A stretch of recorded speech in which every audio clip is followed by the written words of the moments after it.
Good evening, everyone. Tonight, we're diving into strange and unsettling mysteries, stories that at first seem ordinary, but suddenly turn into tragedy. So before you get comfortable, be sure to hit like and subscribe, but only if you truly enjoy exploring the mysterious. And don't forget to leave a comment letting me know where you're watching from tonight. It's always fascinating to see how we're connected from all around the world. Now, dim the lights, let the room settle into quiet, and join me on tonight's journey into the unknown. Number 1. The 2019 escape room disaster. On the 4th of January, 2019, a house in the Polish city of Koszalin suddenly caught fire, claiming the lives of 5 teenagers. The tragedy shocked the nation not only because of the devastating loss of young lives, but also because the building was being used to host a form of entertainment known as an escape game. The concept underlying most live escape games is relatively simple. Players are locked inside a room and must solve a sequence of puzzles in order to get out, with the final puzzle unlocking the door to freedom.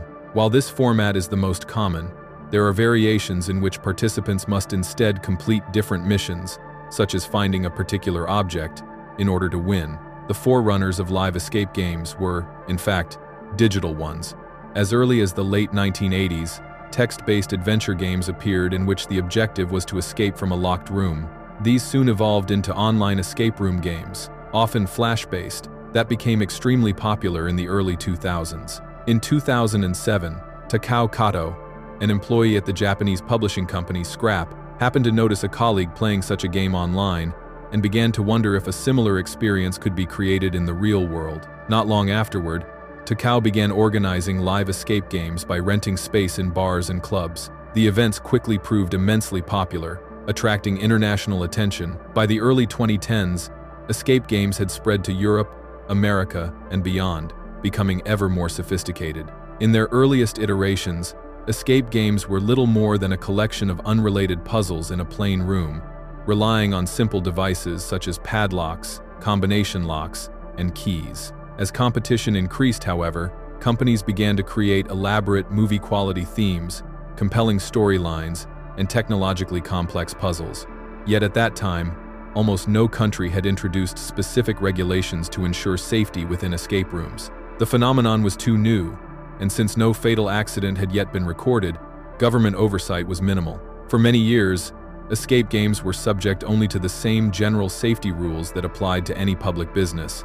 Even so, among escape game designers and operators, there remained a persistent unease, a recognition that, sooner or later, an accident arising from the unique qualities of these games was bound to occur.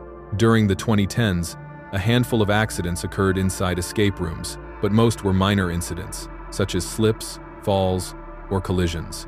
The few mishaps linked directly to the unique features of escape games tended to be slight. A guest startled by a special effect might stumble, or someone might receive a scrape from bumping against a door. Everything changed on the 4th of January, 2019, when a fire erupted at an escape game facility in the city of Koszalin. The building contained 4 themed rooms, but only one was occupied when the flames broke out. Inside were 5 high school students, each just 15 years old. Elsewhere in the building, the sole employee on duty was monitoring the game through a camera system. The premises were heated with gas cylinders, and later it was determined that a leak from one of these cylinders had sparked the disaster. Gas had escaped from a faulty connection. The employee smelled it and attempted to shut the valve, but the fuel ignited before he could act, creating a wall of fire that sealed off the waiting area. The blaze blocked access to the room where the 5 teenagers were trapped. Although the room had windows, they had been sealed shut to maintain the theme. And of course, the only door, designed to be unlocked by solving puzzles, was locked. In theory, the emergency plan required the employee to unlock the door from outside in the event of a fire, but with the flames raging, that was impossible. The fire brigade was called at 5:15 p.m. and arrived within 6 minutes, at 5:21. By then, however, all 5 teenagers had perished from smoke inhalation. One of the victims managed to call her father before losing consciousness, uttering only a single word, "Help." The lone employee was injured but survived and was taken to hospital. The sudden loss of 5 children devastated the city of Koszalin, while the manner of their deaths raised deeply troubling questions.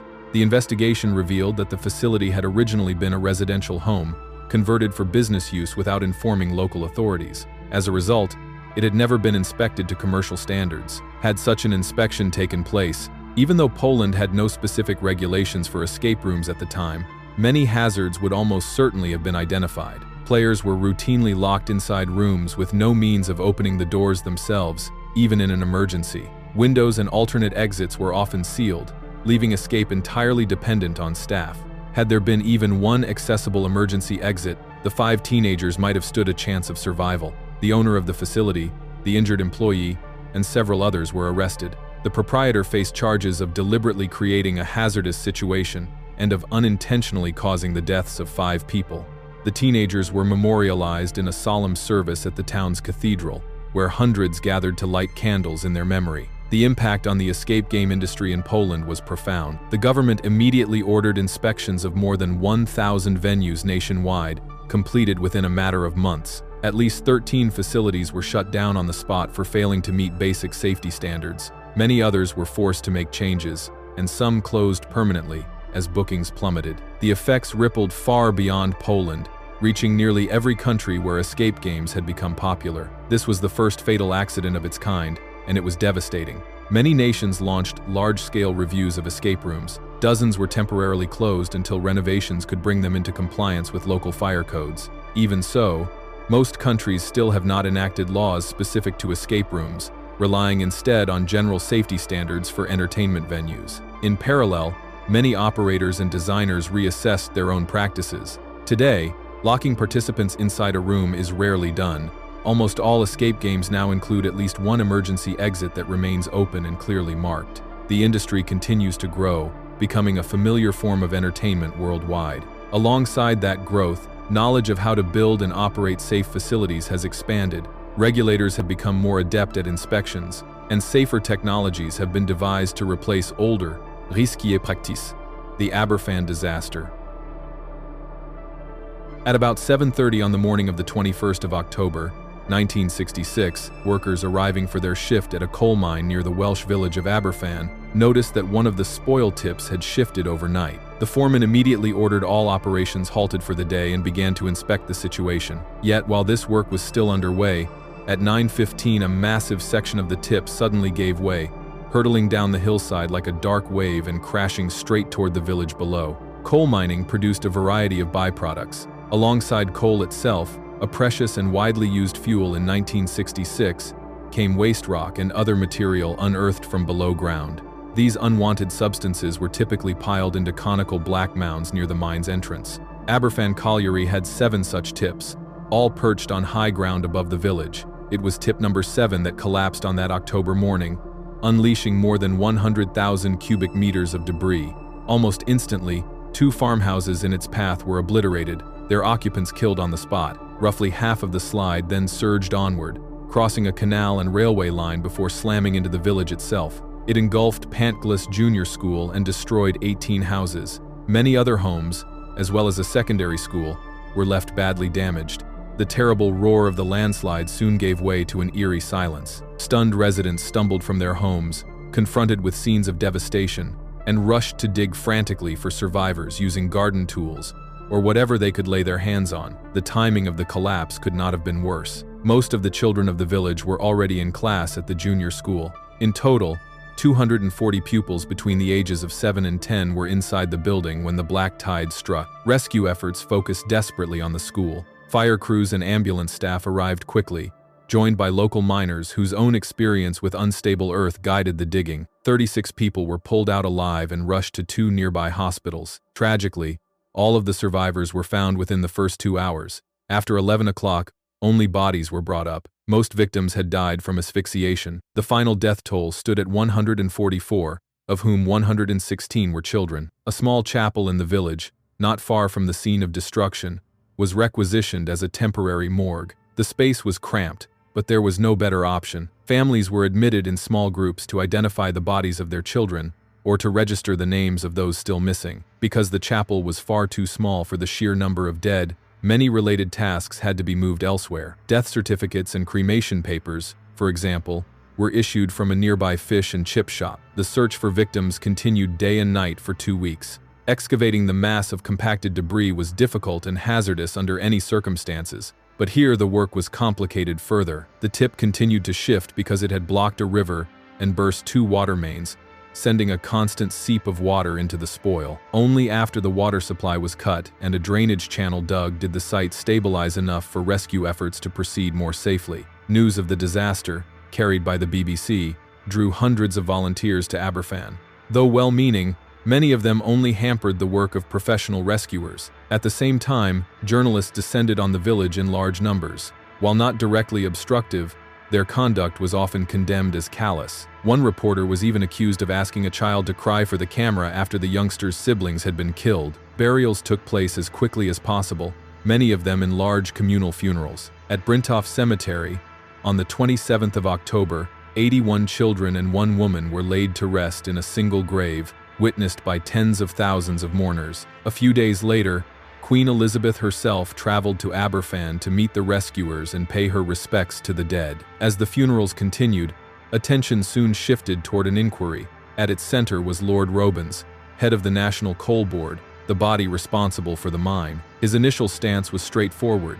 He declared that the board would fully cooperate to determine what had gone wrong. The physical mechanism of the disaster was quickly identified. The spoil tip had been placed directly on top of a natural spring, which pumped water into the pile continuously. Combined with unusually heavy rains in the days before the tragedy, this was sufficient to turn solid spoil into a slurry, triggering the collapse. On the basic mechanical cause, there was little disagreement. The more difficult question was whether the National Coal Board should have foreseen it. Many argued that they should have. After all, there had been warnings. In November of 1944, part of tip number 4 had slid down the hillside, stopping only about 150 meters from the village. Other, smaller slips had also been recorded. From time to time, residents had written letters to the board, voicing their concerns about placing the tips directly above Pantcliffe Junior School and complaining that coal waste blocked drains and caused flooding in the village. Remedies were promised, but never delivered. Those who raised objections rarely pressed too hard, mindful of the implicit threat that the mine might be closed altogether, wiping out most local employment. The inquiry found that a culture of disregard for safety had taken root at the mine itself. While underground safety was treated seriously, surface concerns about the spoil tips were consistently dismissed. To those in the industry, the dangers lay below ground, not above it. A special tribunal lasted 76 days before ultimately concluding that responsibility lay with the National Coal Board. This conclusion might have been reached far sooner had Lord Robins and the board not been so reluctant to accept blame. Indeed, the tribunal's report noted that much time could have been saved if the National Coal Board had not stubbornly resisted every attempt to place responsibility where it so clearly should have been. Meanwhile, the spoil tips remained in place, an obvious, looming threat to the village. Repeated pleas to remove them were brushed aside. Officials insisted they would simply be landscaped, and that the Aberfan slide had been a freak occurrence. Some villagers resorted to protest, hauling sacks of waste into the lobby of the UK's Welsh office. Eventually, money had to be taken from the Disaster Relief Fund to pay for the removal of the remaining tips. The process dragged on for years, in part because Lord Robins insisted the board should not have to pay. In the end, the bulk of the cost was borne by the government, with the board contributing only a fraction. The rest came from the relief fund. That money was eventually reimbursed decades later, but without interest, leaving the fund short by more than £1 million. Not until 2007 was a more fitting repayment made. Today, the fund continues its work, maintaining the Aberfan memorials and supporting survivors and the families of those who perished. The Sunvalley Mall disaster. On the 23rd of December, 1985, the Sunvalley Mall in Concord, California was packed with people. With only 2 days remaining before Christmas, shoppers crowded in to grab last-minute gifts, bring their children to see the mall's Santa Claus, or catch a film in the 1,500-seat cinema. It was a bustling yet entirely ordinary day, until, quite suddenly, it was not.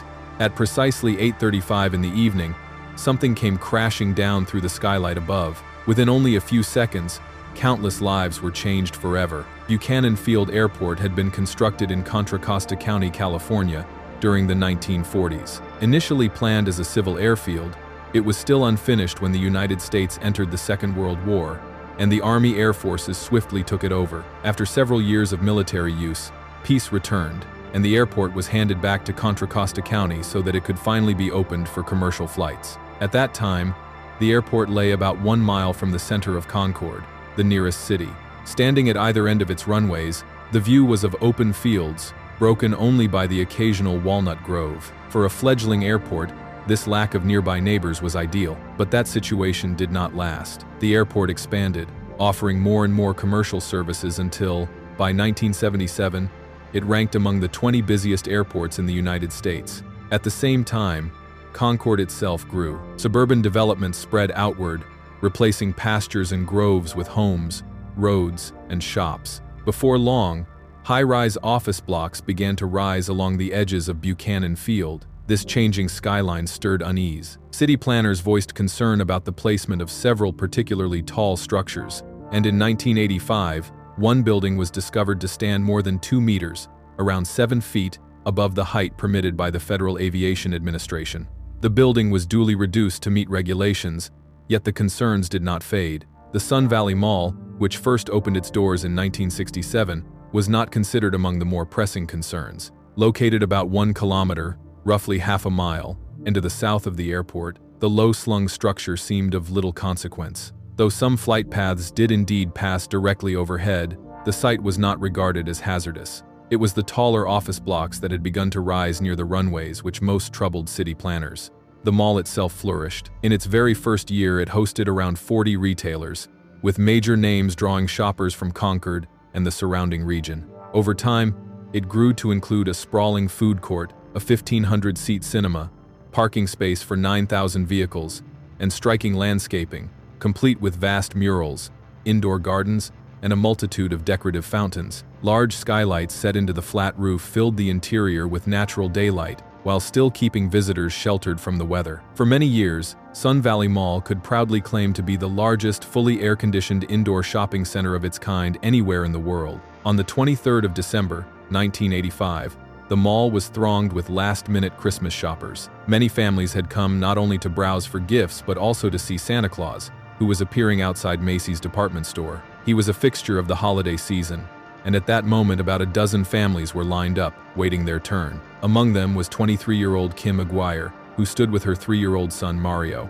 Just ahead of them, a woman momentarily stepped out of line to retrieve her own child who had run off. With a polite gesture, she offered Kim and Mario her place, and they accepted gladly. Moments later, at approximately 8:34 in the evening, a deafening explosion tore through the building. The entire structure shook, glass and debris rained down like hail from above, and almost instantly a great fireball descended through the skylight, engulfing dozens of unsuspecting shoppers. The woman who had yielded her spot to Kim only seconds earlier was struck by a falling fragment. Kim herself was thrown to the floor, her clothing ablaze. All around, men, women, and children screamed as fires erupted across the concourse. Thick smoke filled the air. The mall's electricity failed. In the confusion of that moment, no one could fathom what had happened. Some believed it was a bomb, others thought of an earthquake or a gas explosion. Many fell into utter panic, unable to grasp how such an ordinary setting could so suddenly be transformed into a nightmare. One veteran of the Vietnam War later compared the sudden devastation to the effect of a napalm strike. But the fireball was not caused by napalm. It was aviation fuel, burning, cascading downward after a light aircraft had smashed through the skylight above. At the controls of the Beechcraft, Baron twin-engine aircraft was 67-year-old Jim Graham, a seasoned pilot who had served during the Second World War and logged thousands of hours in civilian flight thereafter. He had even gone on to establish his own aviation services company. On that day, he was returning home after flying his company's secretary back to her hometown for Christmas. With him were 2 companions, one an aspiring pilot eager for the experience of flight, the other a close friend who had joined the trip simply to share the long journey and conversation. Now, all 3 men were trapped within the mangled fuselage, which hung broken through the collapsed skylight. Flames consumed the wreckage, leaving no avenue of escape. Each of them perished, whether from injuries sustained in the crash or from the fire that followed. Below, the torrent of burning fuel unleashed at the moment of impact turned the mall into a disaster zone. Nearly 100 people were injured. Some were doused in flaming aviation fuel. Others were pinned beneath falling debris of aircraft parts and roof material, including pools of melted tar. In the immediate aftermath, bystanders rushed to aid the wounded. Burn victims were plunged into decorative fountains to extinguish flames and cool their injuries. Display boards, decorations, Even clothing were torn down and pressed into service as makeshift blankets and stretchers. Emergency services converged swiftly, summoned by more than 200 separate calls to 911.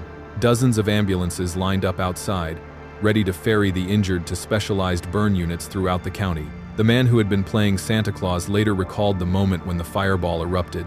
At first, he believed that nearby decorative lights had exploded. Then, a sudden wave of heat swept over him, and he fled. He noticed that his costume bore burn marks left by droplets of flaming fuel, yet he escaped without injury. Kim Aguirre and her young son also survived, though both were severely injured and required years of treatment after the disaster. Even as their physical wounds gradually healed, the psychological scars of such a horrific event remained with them for the rest of their lives. The woman who had given her place in line to Kim was badly injured as well, but ultimately survived. Her little boy did not. In total, 7 lives were lost in the tragedy. In the aftermath, the use of land surrounding Buchanan Field Airport came under intense scrutiny. Some mall employees admitted that they had long feared such an accident, pointing to the tall buildings rising near the airport and the frequent fogs that blanketed the area. In interview after interview, the same grim phrase was repeated: "It was only a matter of time."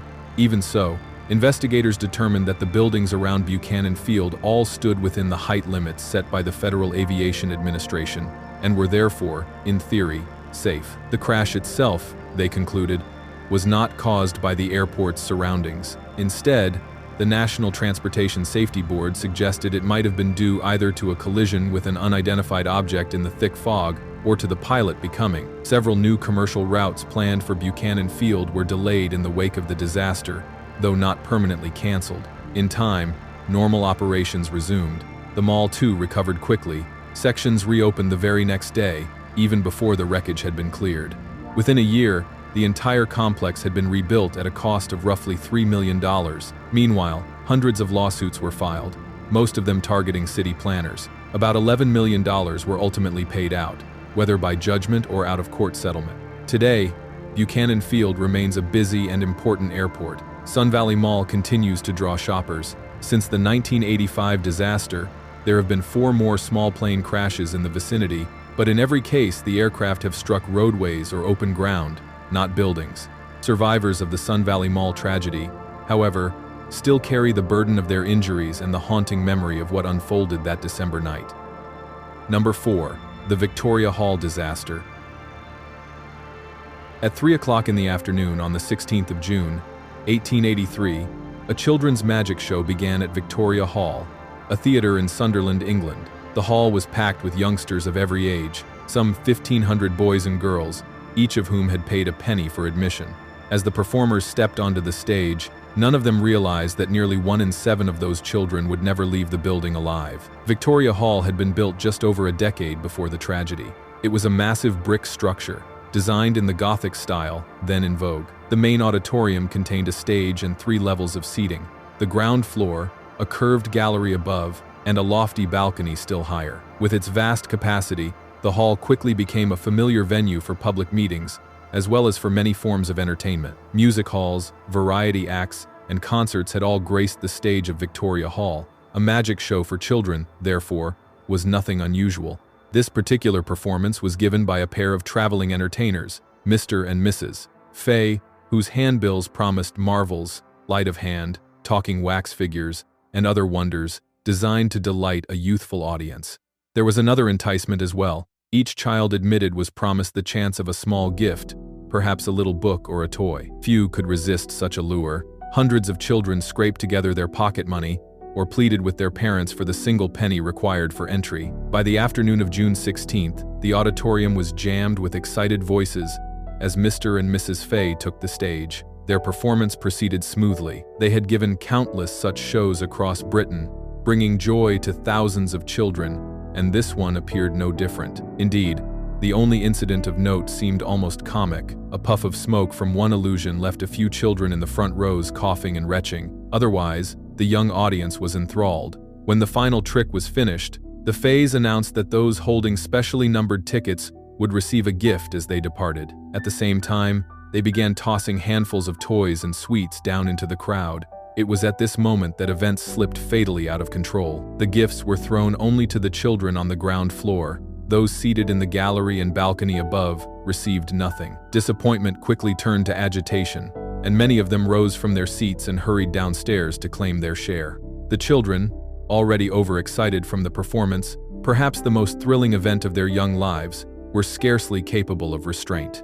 Many were without parents to guide them, and most were very young indeed. They rushed for the staircases. At the bottom, a door led into the ground floor hall. On that day, the door had been secured so that it opened only to a gap of some 50 centimeters, perhaps to control tickets at the entrance. That narrow passage became a death trap. As the children pressed forward, one stumbled, others tripped over the fallen body, while hundreds more surged down behind them. Within minutes, a heap of children piled up in the doorway, those at the bottom crushed beneath the weight of those above. Some accounts later claimed that the human pile within the corridor reached as high as 20 bodies from floor to ceiling. The horror was compounded by the turn in the staircase. Those still hurrying downward could not see what was happening below, and so continued to push forward, forcing those at the front into suffocation and death. Throughout the disaster, there were very few adults present. One of the first to grasp what was unfolding was the theater manager, Frederick Graham. He struggled desperately to pull children through the narrow gap in the door,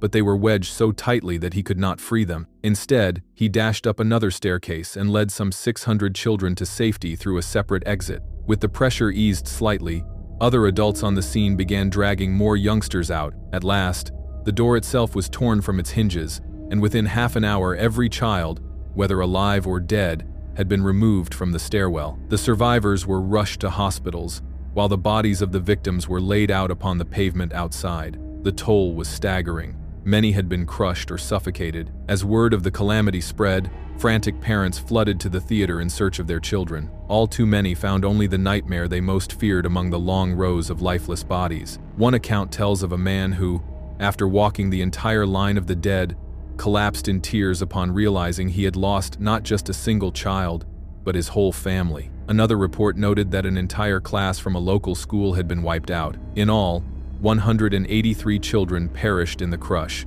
most from asphyxiation. The catastrophe became headline news across Britain and reached even Queen Victoria herself. She sent both her condolences and a generous donation to the relief fund established in the aftermath. That fund covered the funeral costs for all 183 children. Shops across Sunderland closed in mourning.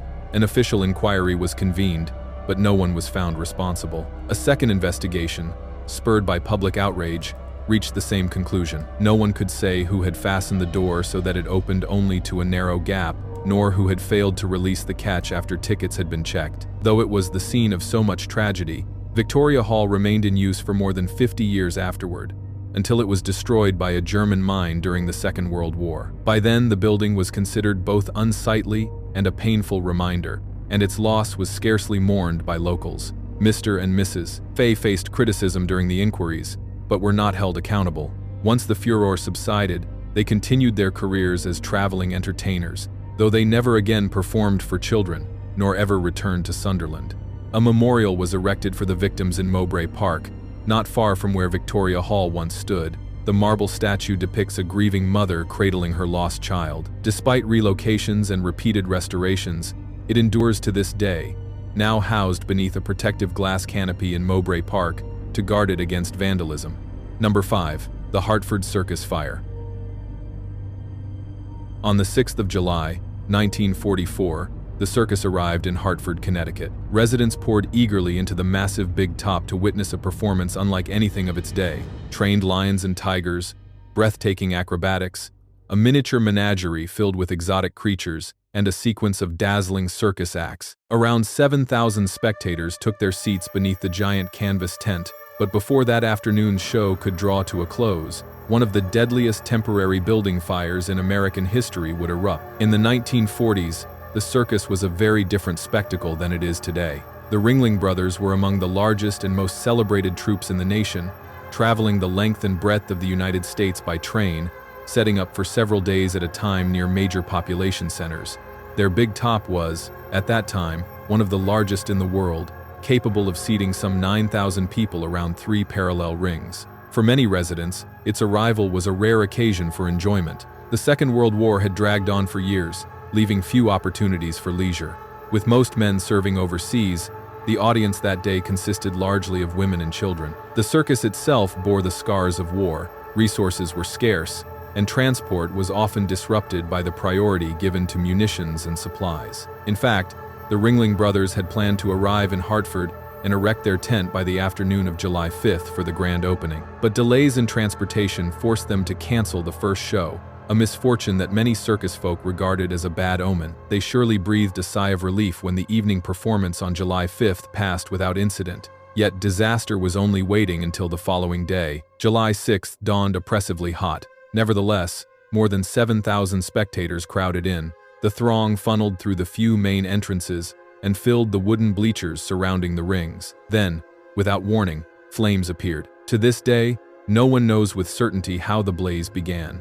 It may have been deliberate arson, or simply a dropped match or cigarette. Whatever the cause, the fire broke out on the southern side of the tent shortly after the performance began. Ushers rushed with buckets of water in a futile attempt to extinguish it, but the flames quickly raced upward from the ground to the canvas roof. Once they reached the top, they erupted with terrible force and spread at frightening speed. Many survivors later described the rapid advance of the flames as resembling an explosion. While the exact cause of the initial ignition remains unknown, the reason for the fire's horrifying spread was tragically clear. The tent had been fashioned from two types of canvas. The sidewalls were made of plain, untreated fabric with no fire resistance whatsoever. The roof had been waterproofed by soaking the canvas in a mixture of paraffin and gasoline, a method considered standard practice at the time. Fire was not an unfamiliar threat. In fact, the circus had endured blazes on several occasions before, though none had ever claimed human life. Just 2 years earlier, a terrible fire had destroyed nearly all of their animal menagerie, and on another occasion the entire big top had burned to the ground, miraculously without a single casualty. Circus staff were well aware of the ever-present risk. To mitigate it, so-called seat men were stationed beneath the bleachers with large buckets of water kept close at hand. When a stray match or cigarette ignited the canvas sidewall, they would rush to stamp it out. Yet, in hindsight, this precaution was woefully inadequate. At first, when the flames clung to the sidewall, evacuation remained relatively calm. The circus band struck up Stars and Stripes Forever, the pre-arranged emergency song, both to soothe the audience and to alert all staff that something was wrong. Ushers quickly guided people toward the exits. With 7,000 spectators, the situation seemed manageable, until the fire surged into the roof and tore across the paraffin-soaked canvas like a massive fireball. Those still inside suddenly found themselves trapped beneath a burning canopy that threatened to collapse at any moment. One might think escaping a circus tent would be simple, and indeed many survived by crawling beneath the canvas, but not everyone had that chance. Those seated high in the bleachers were forced to leap down before finding a way out. The main exits became hopelessly clogged. There were only a handful of proper exits, while others were blocked by the large iron chutes used to usher animals into the ring. Within minutes, these cages would have been removed, but the fire spread too quickly. Many spectators had no choice but to scramble over the barriers in a desperate bid for survival. Elsewhere, unsecured wooden benches collapsed into chaos, tripping those attempting to flee. As the blaze widened and burned through the guy ropes, support poles began to topple. In only a few short minutes, the entire roof gave way, burying anyone left inside. From the first spark until complete destruction, less than 10 minutes had passed. By the time fire engines roared to the scene, it was already far too late. The official death toll stood at 168, including a single record that covered unidentified partial remains. 3 more victims succumbed to their injuries in the following months, while countless survivors bore both physical scars and lasting trauma for the rest of their lives. Even in wartime, the Hartford circus fire was a shocking disaster. Its victims were ordinary people, many of them children, seeking only a rare moment of joy in a harsh era. The performing animals, a vital part of the circus, mostly survived. The lions had just been led from the stage when the fire broke out, escaping with only minor burns. Had the flames erupted only minutes earlier, the panic of wild animals would surely have worsened the chaos and added to the already grim toll. Still, camels, zebras, and elephants had to be led into the surrounding streets to keep them from bolting as fire crews poured into the grounds.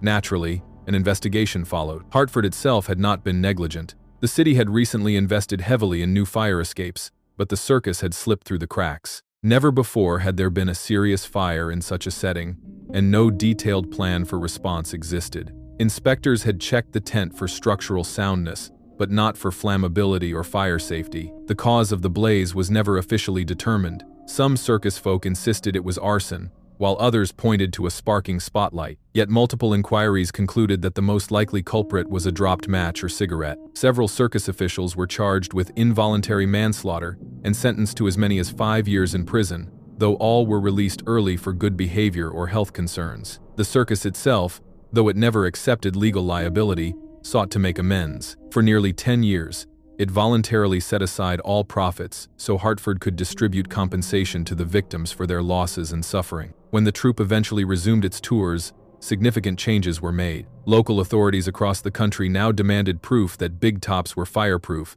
and smoking bans, once ignored, were strictly enforced. Fire inspectors began conducting routine checks, even in places where none had previously been required. Though terrible, the fire forced the nation to confront the reality that such a calamity could occur, and to take measures to prevent its recurrence. On the 50th anniversary of the blaze, a permanent memorial was dedicated. A metal plaque marks the center of the old ring, while a circle of trees outlines the footprint of the tent. With today's fire safety standards, it is believed that, at least in the United States, this will remain the last memorial ever needed for victims of a circus fire. Number 6. The Iroquois Theater Disaster.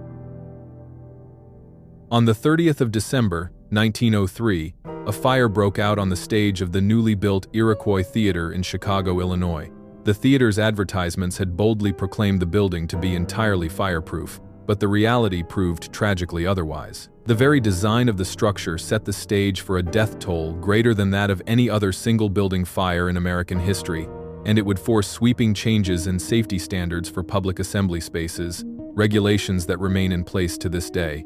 The Iroquois Theater had been completed only weeks earlier, officially opening its doors on the 23rd of November, 1903. It was hailed as a grand masterpiece, adorned with marble staircases, soaring ceilings, and polished wood paneling that gleamed under the gaslights. Yet despite its opulence, the building was far from safe. Even by the already lax fire codes of the era, the Iroquois fell short. Strikes among construction workers had delayed progress, and in the rush to meet the promised opening date, corners were cut. Essential safety features were left out, with vague assurances that they would be installed later, among them fire alarms and an automatic sprinkler system.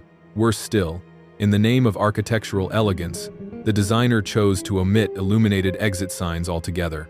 The theater seated its audience across 3 levels, with a tiered ticketing system. The cheapest seats were perched high above the stage, accessible only by narrow, twisting stairways. Those with more means could ascend the broad marble staircase from the lobby to the balcony, while the most expensive tickets brought patrons to the ground floor, close to the performers. To prevent those in the cheaper seats from sneaking down to better ones, iron gates were installed between the levels and kept locked during the performance. On the fateful afternoon of December 30th, however, this measure hardly mattered. The theater was packed beyond capacity, not a single seat left vacant. Though the official capacity was roughly 1,600, that day more than 2,000 people crammed inside. The crowd overflowed into aisles, blocking exits and escape routes. The performance on stage was Mr. Bluebeard, a light-hearted family musical based on a French fairy tale. School holidays had begun, and so the audience was filled largely with mothers and children. At about 3:15 in the afternoon, as the lights dimmed for a nighttime scene, a stage lamp swung across and brushed the upper portion of a curtain. A small flame flickered to life, visible to the audience, but most assumed it was merely part of the show. Backstage, however, panic erupted. Theater employees scrambled desperately to put out the blaze. Their only tools were a few canisters of household fire suppressant powder, meant for hearths. The powder sifted down like useless dust. When they tried striking at the flames with poles, they only scattered burning fragments further across the set. The stage manager ordered the asbestos fire curtain lowered, hoping to shield the audience and buy time for an evacuation. But the curtain snagged on a lighting reflector and stuck partway down. The flames leapt to the ceiling, igniting painted backdrops made of oiled canvas, an incredibly flammable material, and in moments, the blaze roared out of control. Thick, choking smoke billowed into the auditorium, and panic began to spread through the crowd. At that moment, comedian Eddie Foy, whose young son was seated among the audience, immediately ordered stagehands to escort the boy to safety, while he himself rushed onto the stage. As burning fragments of scenery rained down around him, Foy called for calm, urging spectators not to panic. He instructed the orchestra to continue playing in an effort to steady the crowd, and reminded them of the theater's much-touted claim of being absolutely fireproof. But within moments, a blazing backdrop collapsed onto the stage, sending actors fleeing in terror, some of them already alight as they ran. The audience surged toward the exits, only to find many doors locked fast. In the upper galleries, escape routes were sealed off by iron gates. Confused patrons mistook decorative windows for emergency exits and hurled themselves against them in vain.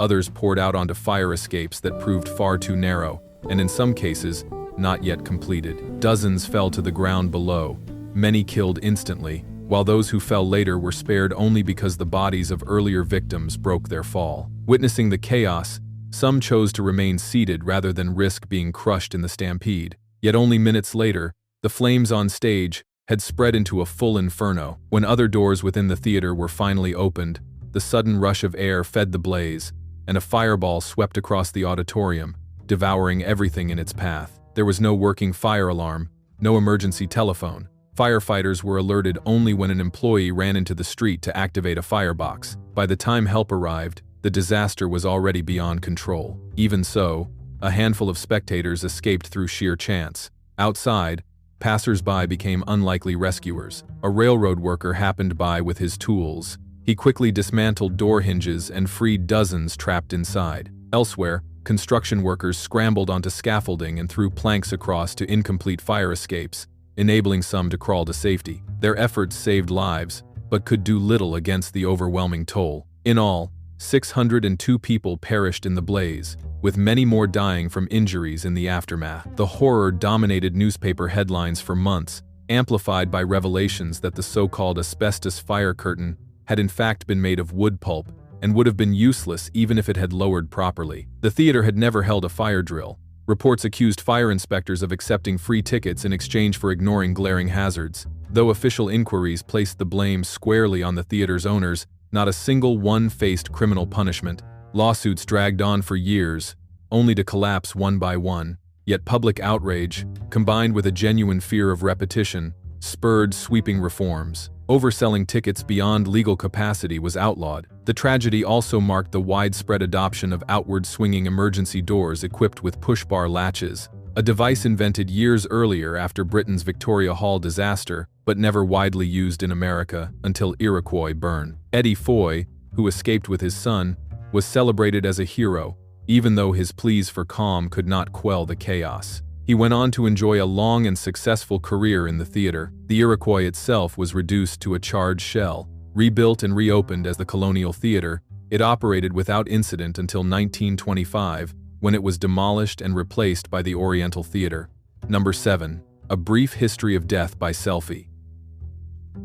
On the 19th of August, 1839, a new technology was unveiled to the world during a presentation at the French Academy of Sciences. The scientist Dominique François Arago announced the daguerreotype, a revolutionary method that could capture vivid images with a clarity far beyond anything previously known. Just a few months later, an American photographer used the invention to take a picture of himself, the earliest recorded example of what we now call a selfie. In the early years of photography, when the process was still being refined by numerous inventors, photographs of people remained rare.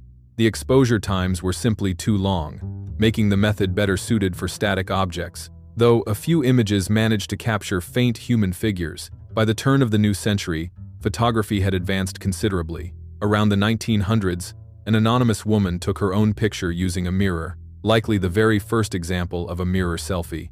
That photograph still survives today, though almost nothing is known about her. As cameras became cheaper and more accessible, photographs grew into an everyday part of life, and self-portraits steadily gained popularity. The true leap came in the early 2000s, when mobile phones began to incorporate cameras. By 2003, the first front-facing cameras appeared, allowing users to frame themselves with ease, and making the practice of self-photography more convenient than ever. By 2002, the word selfie had already begun to enter common use. The first recorded instance appeared that same year on an internet forum. A man named Nathan Hope posted about a split stitch after a drunken fall. He attached a photo of himself and added, I had a gash on my lower lip, about 1 centimeter long. Sorry about the poor focus. It was a selfie. Little more than a decade later, in 2013, the term had become so widespread that it was formally added to the Oxford English Dictionary. By then, with the explosion of social media,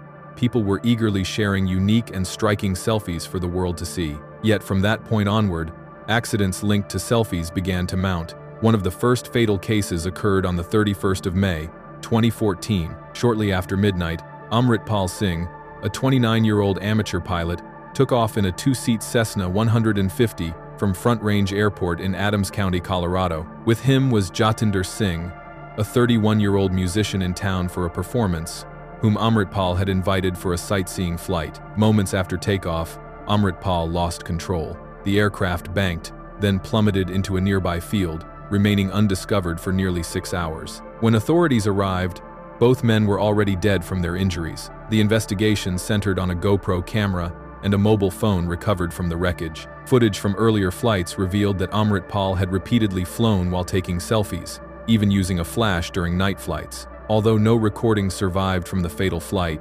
investigators could find no other explanation for why Amritpal, who had logged more than 700 flight hours and was considered proficient in handling emergencies, had suddenly lost control. The final conclusion was that he had likely been distracted by the act of taking photos, losing both his orientation and altitude in the process. On the 9th of August, 2015, David Lopez and his friends traveled to the town of Vilaseca, one of many places in Spain that host the annual running of the bulls. The event typically involves participants dashing through narrow streets with enraged animals charging close behind, many of the bulls deliberately provoked before being released to heighten the spectacle. David and his companions chose not to take part, watching instead from behind the barriers. By the end of the day, however, David noticed one bull staggered and dazed after a collision. He slipped past the protective fencing to approach the animal and take a photograph with it. In that moment, another bull charged unexpectedly and gored him with tremendous force. David was rushed to emergency care but did not survive.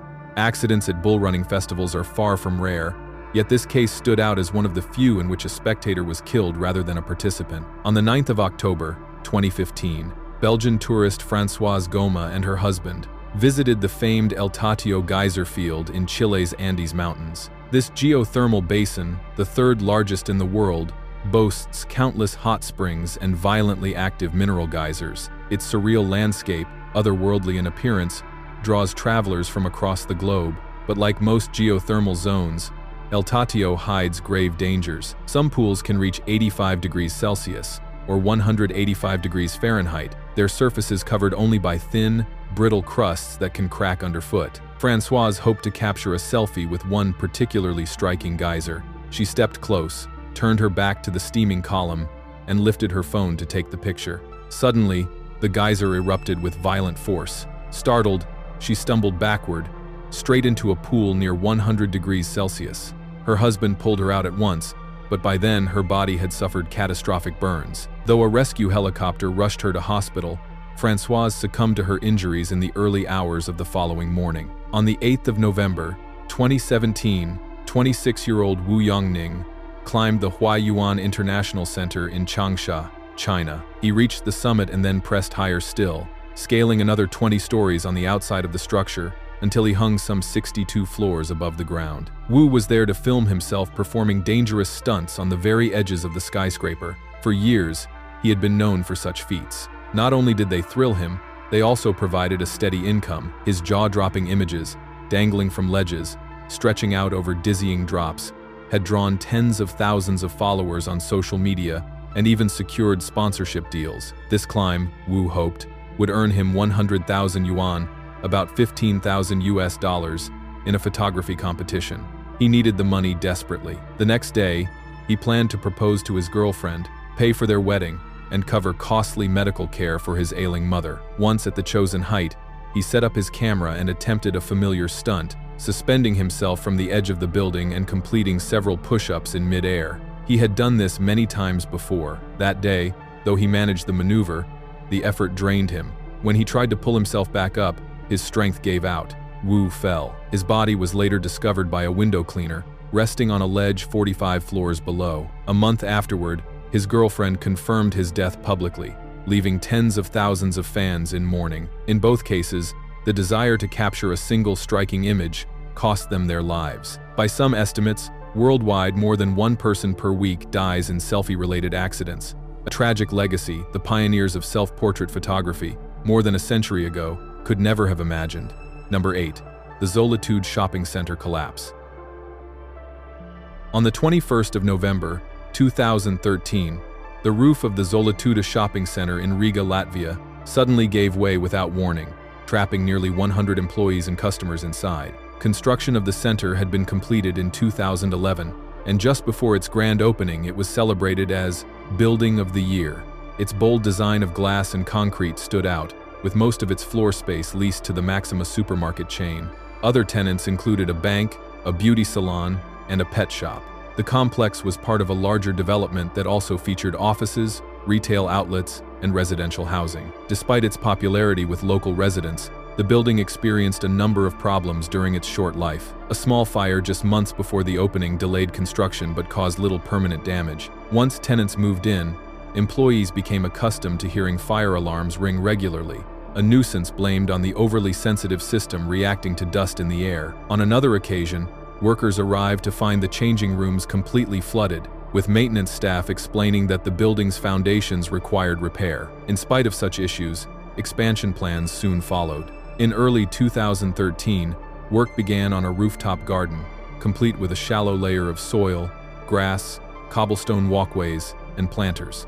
It was envisioned as a pleasant retreat for shoppers and nearby residents. At the same time, an underground parking facility was being constructed. These parallel projects meant constant comings and goings of construction crews, and the dust repeatedly triggered false alarms. Though irritating, few regarded them as any real danger, at least until that November afternoon. At precisely 4:21 p.m., the fire alarm sounded once again. By now, staff were so accustomed to false alerts that most were untroubled. Several smaller shops evacuated and closed, but employees inside the Maxima supermarket remained so calm that many customers did not feel compelled to leave. Security staff checked the surveillance cameras, saw nothing amiss, and concluded that the alarm was yet another false call. In truth, this alert had nothing directly to do with what followed.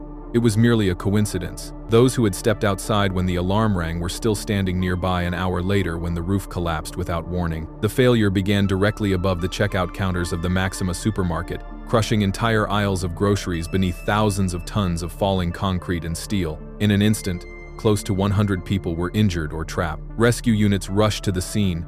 Firefighters and medics swarmed the site as survivors from other areas of the mall scrambled to safety. 20 people were pulled alive from the wreckage. Believing the structure stable enough, teams dug deeper into the ruins, until, at 7:04 p.m., another section of the roof came down. A massive slab of concrete fell directly onto the firefighters working below, turning rescuers into victims. From then on, recovery became painfully slow. With the threat of further collapse, only small groups of firefighters were allowed into the danger zone, and only for brief intervals. Efforts centered on pinpointing where people lay trapped. Sniffer dogs proved useless in the overwhelming stench of spilled liquor from hundreds of shattered bottles. Thermal imaging devices could not penetrate the dense rubble. Ultimately, rescuers relied on the faint sound of cell phone alarms ringing beneath the debris, and later on security camera footage to estimate where shoppers and employees had been at the moment of collapse. Although neighboring countries offered assistance, Latvia declined.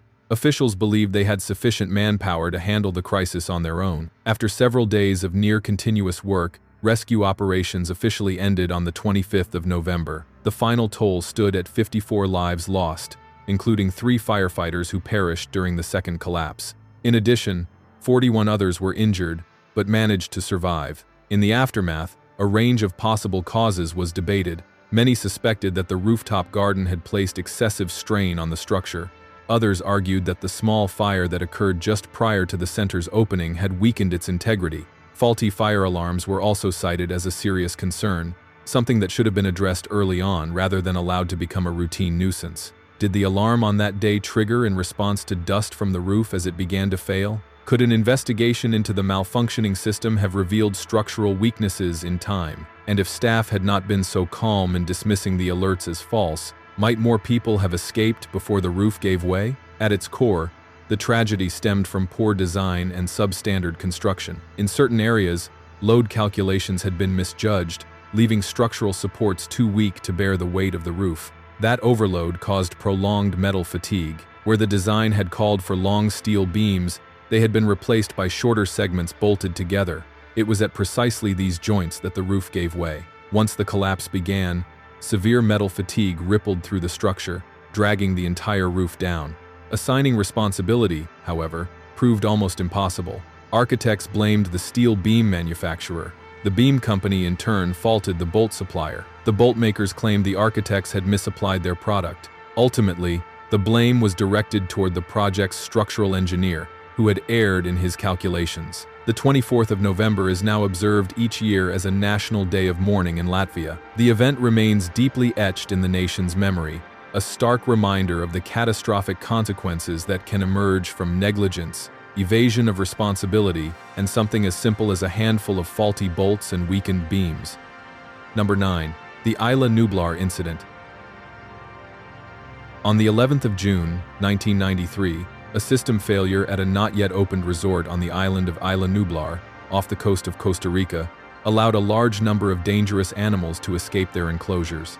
In the hours that followed, a series of attacks erupted across the island, claiming lives and sealing the fate of the resort before it had even opened its doors.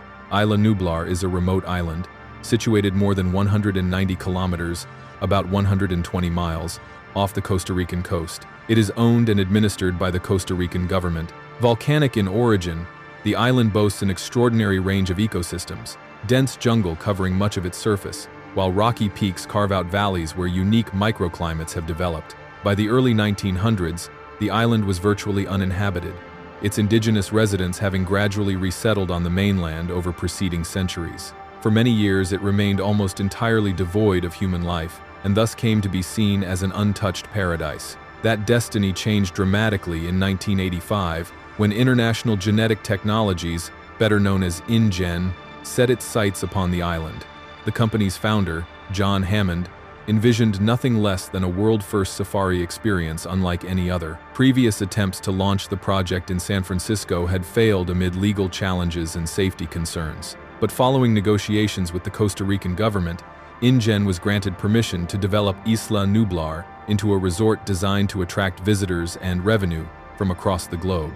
The process of construction was anything but simple. With little existing infrastructure, the effort demanded years of back-breaking labor before the park began to take shape. It was designed as a state-of-the-art attraction, featuring tours in computer-controlled jeeps that ran on rails rather than fossil fuels, carrying guests past secure paddocks where the animals roamed. Visitors would have the chance to witness rare and unusual creatures, including reptiles and birds of remarkable rarity. At the conclusion of the tour, guests would be able to stop at a gift shop and an exhibition hall, where they could learn about the process by which the park's animals had been cloned. According to Hammond himself, he had spared no expense in building a resort that would make other zoos look like little more than children's play parks. What he had not considered, however, was any means of dealing with tragedy should it arise. At around 5 o'clock in the afternoon on the 11th of June, 1993, the inspection party began their tour. They boarded the automated jeeps, riding through a number of enclosures and attempting to glimpse the rare creatures within. The tour was interrupted, however, when several members left their vehicles against staff instructions in order to approach some of the paddocks more closely. The resulting delay meant that the group was late returning to the visitor center, leaving them stranded out in the park as a tropical storm descended upon the island. Worse still, at precisely that moment the computer control system failed, plunging nearly the entire island into darkness. The jeeps ground to a halt in horrendous weather, while the containment system collapsed. Electric fences across Isla Nublar lost power and were swiftly torn down by the very animals they were built to confine. Across the park, powered door locks also ceased to function. In an instant, the island's entire animal population was no longer safely contained, while the inspection group, including the CEO's 2 young grandchildren, was trapped in the middle of the park. With only limited means of communication, they were forced to attempt an on-foot escape, hiking through the paddocks in search of safety. That journey lasted 2 days, filled with perilous encounters with some of the most dangerous creatures ever to walk the earth, a harrowing ordeal, especially for Hammond's young grandchildren. Even upon reaching the visitor center, they were far from secure. Many of the doors within the complex required electrical power to lock, meaning danger lurked even indoors. Surveillance cameras recorded them being stalked through the kitchens, and later confronting a massive reptile in the atrium of the building. Thanks only to the efforts of a handful of park staff, the survivors were eventually evacuated by helicopter. Of the 10 people who had set out that morning, just 6 left the island alive. 4 others lost their lives in attacks by the park's inhabitants. The investigation that followed uncovered a litany of safety failures. InGen had relied almost entirely upon its computer system to control the animals, with no fallback or redundancy should the system fail. Even worse, the design and operation of the system had been placed in the hands of a single employee, who was himself among the dead. Investigators also noted InGen's profound lack of respect for, and understanding of, the creatures they had created. One striking example was that the company had failed to realize the animals were capable of breeding, making it impossible to maintain accurate population counts. Most egregious of all, InGen had not confined itself to cloning rare or endangered species, but had used its technology to resurrect creatures long extinct by extracting DNA from fossilized insects, effectively bringing prehistoric animals back to life. Among them were several species of carnivorous dinosaur, unleashed into the world with virtually no regard for scientific ethics. The disaster nearly destroyed the company. In the immediate aftermath, John Hammond was dismissed from his position as chief executive officer, and the Isla Nublar project was abandoned, its creatures left to roam the island freely. Yet the catastrophe carried an unforeseen consequence. As news of the project spread, new investors were drawn to its unique premise. In the years that followed, fresh capital poured into InGen, enabling the company to return to the island and resume its ambitions. Number 10. Tragedies caused by machines. On the 25th of January, 1979, Robert Nicholas Williams reported to work as usual at the Ford Motor Company casting plant in Michigan. Robert was just 25 years old, an engineer responsible for overseeing a massive, custom-built robotic retrieval system. The installation rose 5 stories high and consisted of a series of automated carts and robotic arms capable of quickly retrieving or returning components from a vast array of shelving. The machine could move parts far heavier than any human worker could handle, and at a speed no person could ever hope to match. That day, Robert was one of 3 engineers supervising the system, but an undiagnosed fault caused the robot to run significantly more slowly than usual. If left unresolved, the slowdown threatened to delay production and cost the company dearly. To avoid this, Robert was asked to assist by climbing into the shelving himself and manually retrieving some of the required parts. He agreed, ascending to the 3rd level of the racks to collect components, while elsewhere in the maze, the robotic system continued to operate silently. As the machine sped past, a protruding section of a transfer cart struck Robert on the head, killing him instantly. At first, his colleagues were unaware of what had happened. The robot carried on working for 30 minutes, patiently and indifferently retrieving parts, until Robert's body was discovered. By then, it was far too late for medical intervention. The plant was immediately shut down, his body recovered, and police called to process what would be recorded as the first known incident of a human being killed by a robot. In the aftermath, Robert's family sued the robot's manufacturer, Litton Industries, alleging that the system lacked the necessary safety measures to protect workers. The court ultimately ordered Litton to pay $10 million in damages to the victim's family, a ruling that entered history as the first case of its kind, but by no means the last in which machinery would claim human lives. On the 23rd of December, 2010, Alan Catterall reported for work as usual at a small factory in the town of Runcorn, United Kingdom. The facility was owned by Piranha Moldings, a company that specialized in the manufacture of molded plastic kayaks. At 54 years of age, Alan was a veteran supervisor who had spent many years at the plant. His task that day involved maintenance on an industrial oven, a bespoke kiln used to bake and shape plastic components. This oven had been designed with a feature that automatically sealed and locked its doors whenever it was switched on. It consumed an immense amount of energy to reach operating temperatures of 280 degrees Celsius, so ensuring that the doors remained closed while in use saved a considerable amount of electricity. Cleaning the oven was a routine task. Workers were required to scrape away hardened blobs of melted plastic from its interior, an unpleasant and often dangerous job. There had already been 2 prior incidents, once when a worker was cleaning inside as the doors began to close, and another when a man carrying out repairs beneath the oven was nearly trapped when it was suddenly activated. In both cases, fortune allowed the workers to escape unharmed. On this occasion, the oven had been deactivated for maintenance. While this was underway, Alan entered to begin scraping away residue. Moments later, Once the work was considered complete, another employee, who happened to be Alan's own son-in-law, approached the control panel. From that vantage point, there was no line of sight to the oven itself, and the man was unaware that Alan remained inside. He switched it on, sealing the doors and locking Alan within. Alan carried a pry bar and tried desperately to force his way out, but the effort was futile. The noise on the factory floor was so overwhelming that no one could hear his cries for help. Only when smoke began to pour from the oven did other workers realize that something was terribly wrong. By the time they shut it down and opened the doors, Alan had sustained fatal burns and passed away. The tragedy was followed by a lengthy court case, in which Piranha Moldings faced charges of corporate manslaughter. Ultimately, the company was fined £200,000, and its director received a suspended prison sentence. The oven was later modified with the addition of an escape hatch, an intervention that should have been present from the day it was installed. Another case occurred on the 16th of August, 2012. Lawrence Day Davis, a temporary worker, arrived for his very first shift at the Bacardi bottling plant in Jacksonville, Florida. He was delighted to have found work through a labor agency,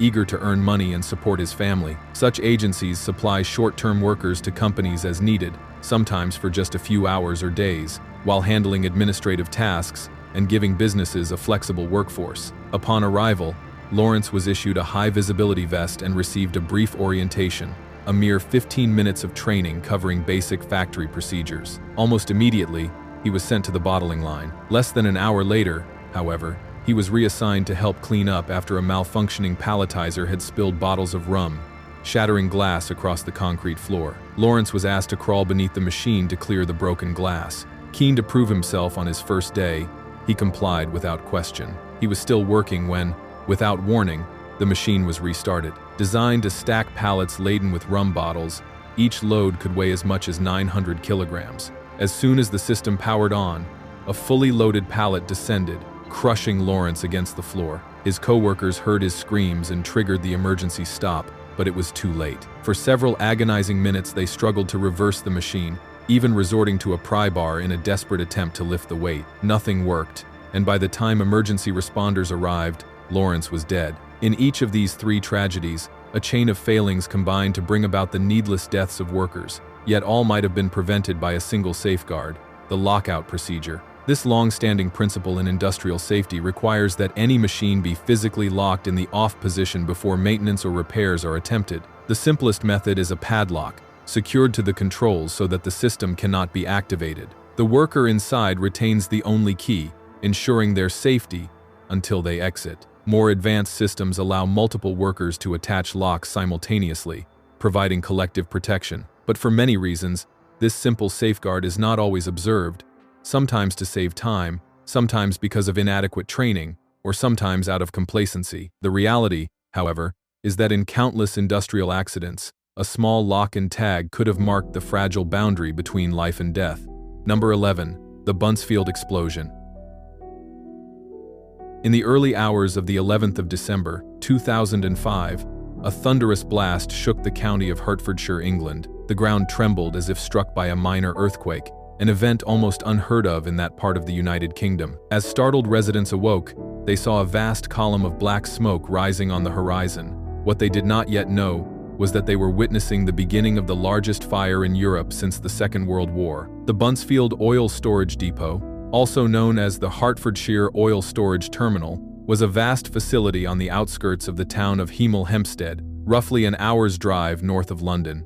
It was the fifth largest fuel depot in the United Kingdom, with a capacity of around 273 million litres, or some 60 million imperial gallons. The site had been built in 1968 by the construction firm George Wimpey to serve the oil giants BP and Shell. It formed part of a nationwide project in which numerous similar depots were constructed and linked by a pipeline system stretching across the country, connecting directly to major refineries. This intricate network was known as the United Kingdom Oil Pipeline, or UKOP. Buncefield was operated by the British Pipeline Agency, BPA, the body responsible for managing the UKOP as a whole. In the 1980s, the system was expanded, and Buncefield became a crucial hub serving several additional oil companies. With the development of both northern and southern pipeline routes, yet another feed line was added in the 1990s, further cementing Buncefield's central role in the network. One key section of the facility lay in its northwestern quadrant, where 6 massive tanks, numbered 910 through 915, stood side by side. They were packed tightly together to maximize space, surrounded by heavy, reinforced concrete retaining walls intended to contain any accidental spill. To the south stood the control building. At night, direct observation of the tanks from the control room was difficult, so surveillance cameras were installed, along with sensors, alarms, and level gauges designed to warn of irregularities. On the 10th of December, 2005, shortly before the evening shift ended, Tank 912 was prepared to receive a transfer of roughly 38,000 liters of fuel from the UCOP network. The problem was that the tank only had space for about 22,700 liters. Once full, the flow would need to be diverted elsewhere. Operators had set the intake rate so that the process would last around 14 hours, with the diversion expected to be made at approximately 4 o'clock on the morning of the 11th. Yet as 4 o'clock approached, the control room screen still showed Tank 912 at only 96.4% capacity, so the intake continued. At the same time, a separate fault occurred in the road tanker fuel loading system, drawing the control room supervisor away to deal directly with staff in the loading area. By 5:30 in the morning, unnoticed by anyone inside the control room, Tank 912 had begun to overflow. Petrol spilled silently from roof vents, cascading down into the bund walls below. The tank's automatic cutoff system had failed. Vaporized fuel formed a dense, low-lying cloud of gasoline mist. At around 5:45, the inflow rate increased further when another transfer line within the facility completed its cycle. Even more fuel spilled out, enlarging the vapor cloud. Carried by the wind, it drifted beyond the control building, where no sign yet indicated a problem. Elsewhere, however, some tanker drivers began to notice the smell of petrol. Before there was time to investigate, at 6:01 a.m., the unthinkable happened. A massive explosion tore through the site. Later analysis suggested the ignition source was at the fire pump house, an unlikely origin under normal circumstances. But on that day, the vapor cloud had reached it. The blast was ferocious. Reports claimed the sound was heard as far away as Belgium, France, and the Netherlands. The British Geological Survey measured tremors equivalent to a magnitude 2.4 earthquake. Flames spread rapidly to 20 nearby storage tanks, leaping hundreds of meters into the air. A towering column of black smoke could be seen from Lincolnshire, some 110 kilometers away. 2 further explosions followed at 6:27 and 6:28. Nearby schools, churches, and houses were blown apart. At first, local police suspected a terrorist attack and immediately began evacuations. One local resident, David Mitchell, recalled his entire house shaking violently. His 5-year-old daughter, asleep at the time, awoke to find her bedroom wall collapsed around her. At the offices of Northgate Solutions, adjacent to Buncefield, every pane of glass was shattered. Fortunately, the explosion struck at dawn. Only 4 employees were present instead of the usual 400, allowing for a swift evacuation. By 6:08 a.m., a major emergency was declared. Around 150 firefighters were dispatched, and the nearby M1 motorway was closed. The first priority was containment, to hold back the blaze before attempting full suppression. It was one of the largest fires ever recorded in the United Kingdom, and firefighting foam had to be brought in from across the country. By midday on the 11th of December, 6 hours after the first blast, only 10 of the 20 separate tank fires had been extinguished. The challenges were immense. Even when a tank fire was suppressed, flames could reignite from adjacent blazes. The risk of further explosions was ever present, forcing firefighters to retreat periodically for their own safety. Another problem came from crowds of onlookers. Many pressed dangerously close to record the scene. Mobile phones with cameras had only recently become widespread, and amateur footage was quickly broadcast, spurring others to risk their safety for images. In total, it took 2 full days to bring the main fires under control, though one isolated tank reignited afterward and was allowed to burn itself out. Only after 5 days was the site completely declared free of flames. Remarkably, no one was killed. The timing, early morning, meant the area was largely deserted. 43 people were injured, 2 seriously enough to require hospitalization, though none fatally. Given the scale of the explosions, the absence of deaths was considered little short of miraculous.